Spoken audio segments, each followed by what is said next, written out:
Gergovie, tout le monde sait où c'est, mais Alésia. Blois devient le lieu où on aime assassiner les gens. Depuis 1946, Cannes fait son festival. Mais 68, ce n'est pas que le quartier latin, c'est aussi Lyon, Bordeaux, Strasbourg. L'histoire de Soissons ne se résume pas à celle d'un vase. Tous les chemins mènent à Reims. Mais la victoire de Charles Martel a-t-elle bien eu lieu à Poitiers ?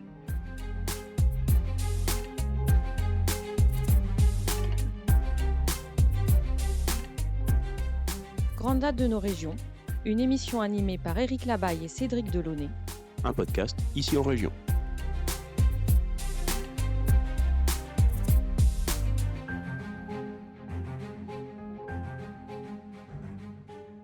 Chers auditeurs, bonjour. Nous nous retrouvons pour découvrir une nouvelle grande date en région. Aujourd'hui, nous allons traverser tout le Moyen-Âge. Il est courant de nos jours encore d'attribuer à l'archevêque de Lyon le titre de primat des Gaules. Que signifie ce qualificatif ? De quand date-t-il et pourquoi a-t-il été créé ? En s'attardant sur ce sujet, c'est autant à l'histoire de l'Église lyonnaise qu'à celle de l'Église gauloise, puis française, que nous allons nous attacher. Car la primatie des Gaules plonge ses racines au temps premier du christianisme. Nous allons donc remonter le temps en compagnie d'Éric Labaille. Bonjour Éric. Bonjour. Alors, cette histoire de primatie des Gaules, alors premier primatie... Oui, le terme est très ambigu en fait. On ne sait pas trop à quoi il fait référence. Je m'explique. Primatie veut dire premier, être le premier d'eux. Le premier, le primus inter pares, etc. Bon. Et être le premier d'eux, ça veut dire quoi? Ça veut dire être le plus ancien, ou être le plus puissant, ou être le plus respecté, voilà, donc cette ambiguïté, elle a toujours existé et toujours été attachée à ce terme de primatie, et elle existe encore aujourd'hui. Et donc, si on s'inscrit sur le temps et sur la question chronologique, ça nous renvoie au milieu du XIe siècle, c'est-à-dire à la naissance de l'Église gauloise. Église Oui. en Gaule, en tout cas. Oui, alors l'église de Gaulle, au IIe siècle, est tout à fait embryonnaire, et elle est sous l'influence des églises orientales, notamment grecques, notamment catholiques. Donc la masse de la population gallo-romaine n'est pas chrétienne au IIe siècle. Elle est complètement étrangère au christianisme, ça c'est clair et net. C'est un mélange de paganisme celte, de paganisme gréco-latin. On n'est pas du tout tourné vers le Dans christianisme. des formes de syncrétisme. Oui, syncrétisme ou pas, suivant les régions, suivant l'attraction de certaines cités, l'attraction de certains sanctuaires.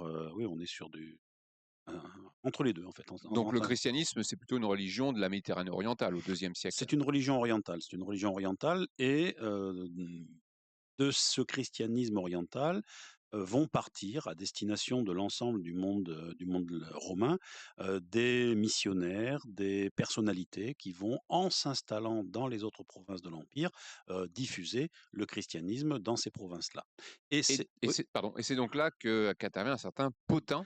Oui, un certain Pothin dont on connaît finalement peu de choses, si ce n'est qu'il est originaire d'Asie mineure, que lorsqu'il arrive à Lyon vers le milieu du IIe siècle après Jésus-Christ, il est déjà âgé, puisqu'il serait né vers 85, donc au 1er siècle, à la fin du 1er siècle, et il est envoyé à Lyon pour prendre la tête des communautés existantes, ou créer carrément ex nihilo une communauté chrétienne dans la capitale des Gaules.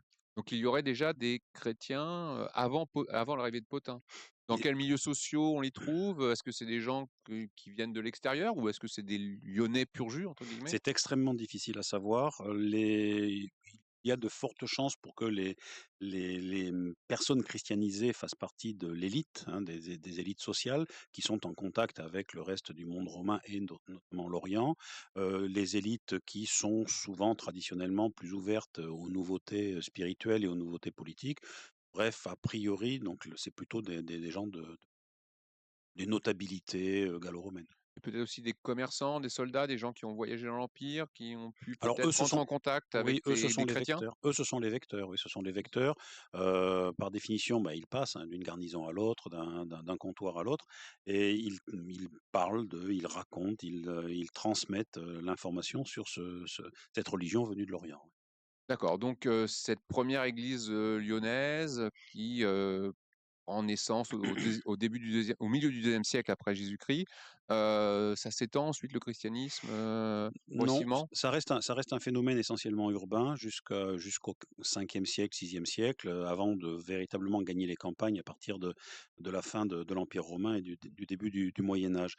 Surtout lorsque, Pothin arrive à Lyon, l'Église primitive va calquer son organisation sur, des modèles d'organisation, administratifs romains et notamment sur la notion de diocèse. Diocèse qui est une notion administrative romaine, hein, qui n'est pas à la base religieuse. Et une communauté d'une région va être organisée en diocèse, donc le diocèse de Lyon. Et à la tête du diocèse de Lyon, mais Pothin va prendre le titre d'évêque, évêque qui est le chef, le responsable du diocèse. Donc il est en fait chronologiquement le premier évêque français, le primat. On retrouve l'expression primat à ce moment-là. Alors, de cette primauté, puisque effectivement ensuite il faut surtout attendre la fin du IVe siècle pour voir se diffuser un christianisme en Gaule, notamment avec des personnages comme Saint Martin, par exemple, à partir du pôle tourangeau. On a une christianisation qui reste superficielle mais progressive au cours des IVe, Ve siècle, en cours du Bas Empire et du Haut Moyen Âge. Mais ensuite, on va faire un petit saut, on va aller jusqu'au IXe siècle avec Charles le Chauve. À ce moment-là, l'Église est solidement implantée. L'Église est un pouvoir important, à la fois temporel et spirituel, et les rois successifs, les empereurs, hein, puisque entre-temps il y a eu Charlemagne, ont tout à fait compris l'intérêt qu'il y avait à, si ce n'est s'allier avec l'Église, ou au contraire, enfin la contrôler. Et donc, au IXe siècle, dans le cadre de la lutte qu'il oppose à ses frères, Charles le Chauve, roi des Francs, cherche à favoriser l'émergence d'un évêque qui, en Gaule, pourrait avoir autorité sur les autres évêques, c'est-à-dire un primat, mais au sens second du terme. Et il va, dans ce sens, communiquer avec le pape Jean VIII et il va chercher à faire nommer un évêque, l'évêque de Sens, hein, en Ségise, comme primat des Gaules, comme évêque supérieur à l'ensemble des évêques français. En faisant ça, ça lui permet d'avoir dans son domaine royal, un prélat qui aurait autorité sur les autres évêques, y compris ceux qui sont dans le domaine de ses frères. Donc ça lui permettrait, De renforcer son de autorité renforcer son autorité par rapport à ses deux frères. au détriment de ses deux frères. Exactement. Mais la manœuvre va échouer. Oui, la manœuvre va échouer parce que le pape n'a pas d'intérêt à intervenir dans ce domaine-là. Et le célèbre Hincmar, qui est le grand clerc de cette époque carolingienne, Archevêque de Reims. archevêque de Reims, avec un rayonnement particulier. On rappelle le rôle siège de Reims, notamment dans la conversion de Clovis, hein. Donc quand on est archevêque de Reims, on a une certaine, on retrouve le mot Primauté. primauté, voilà exactement, le reste de l'épiscopat. Donc Hincmar n'est pas favorable et la manœuvre va capoter. Mais il va en rester quelque chose puisque l'évêque de Sens considère que cette démarche de Charles le Chauve lui donne, on retrouve le mot, une primauté Ok. sur les autres évêques, et il ne va pas se priver de la réclamer. Donc on voit une querelle qui est une querelle à la fois politique, religieuse, pour marquer en fait son domaine. Exactement, oui, les 2 s'interpénètrent d'une façon étroite. Et la situation manque de clarté, ce qui fait que quelques décennies plus tard, et Donc là, on passe effectivement au XIe siècle. voilà, on franchit l'an 1000. Le 19 avril 1079, le pape Grégoire VII, dans une bulle, va officialiser le terme de primat des Gaules. Et le primat des Gaules, le premier primat des Gaules, sera attribué à l'archevêque de Lyon et non pas de Sens, l'archevêque Gébuen, donc qui sera plus tard canonisé.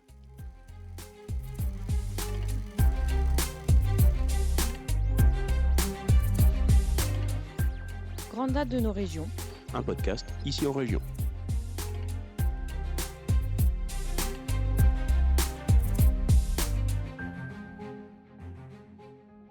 Et donc là, c'est une façon aussi pour le pape d'affirmer son autorité sur l'Église française. Sur l'Église française, oui, sur l'Église franque, oui, puisque, nous sommes en pleine querelle des investitures. L'Église traverse une crise grave, notamment en relation avec son rapport avec les puissances temporelles, les puissances séculaires, heu Notamment l'empereur du Saint-Empire et romain surtout germanique. l'empereur du Saint-Empire romain germanique, bien sûr. Et là, c'est l'occasion pour le pape de marquer son territoire, dans le royaume des. Donc en fait, c'est une querelle qui s'inscrit sur un temps très très long entre pouvoir civil et pouvoir religieux et qui va, ce n'est qu'un début. Voilà, tout à fait, ce n'est qu'un début, oui, oui. Donc là, le nouveau primat des Gaules a une autorité, alors dont les contours sont assez difficiles à préciser parce que, cette autorité est essentiellement spirituelle, mais elle est également, alors excusez le mot par rapport à la religion, mais administrative, hein, La nomination des cures, alors on peut, voilà, sur la nomination des cures, sur les différentes charges, attribuées au primat des Gaules. Donc il a autorité sur les évêchés de Rouen, de Tours, de Sens et bon, bien entendu, le sien à Lyon. à Lyon. Et donc tout ça est confirmé en 1095 lors d'un concile qui a lieu à Clermont et qui est rentré dans la postérité, ce concile. Pour une autre raison, Pour oui, une parce autre que c'est raison. c'est le concile pendant lequel Urbain II va prêcher la croisade.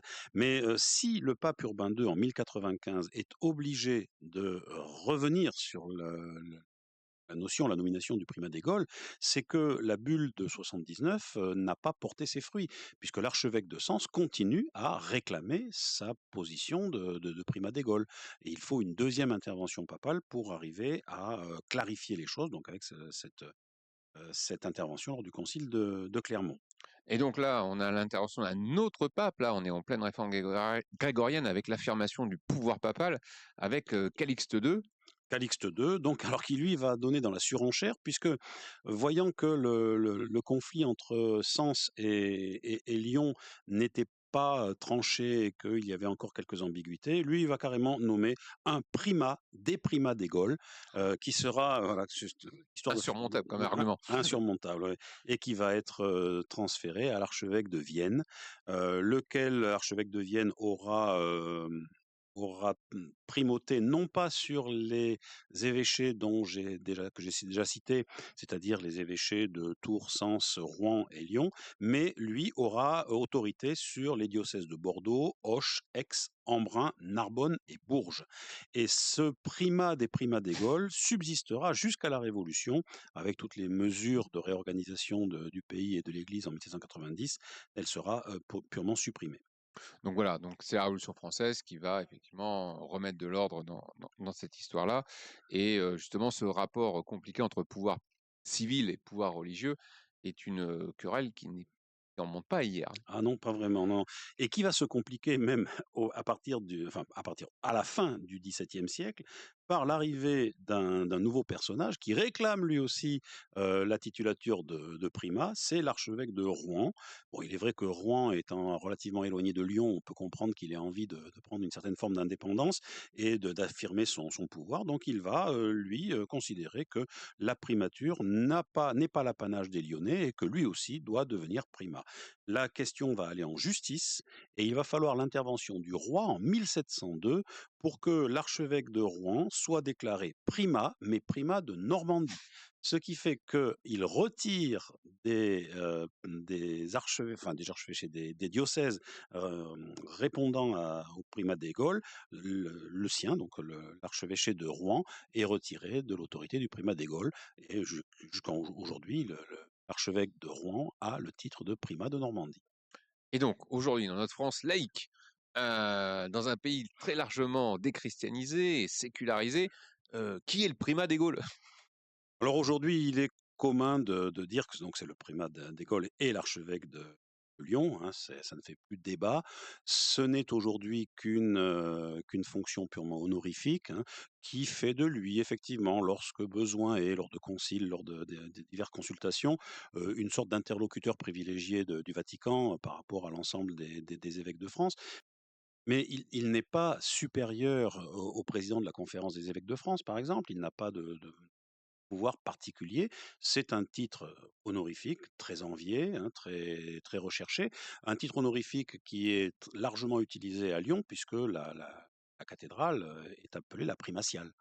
C'est un moyen aussi d'affirmer la présence du primat des Gaules. Donc le débat est apaisé, le débat a été tranché pour finalement aboutir à une titulature Purement symbolique. purement symbolique. Eh bien, très bien. Merci Eric.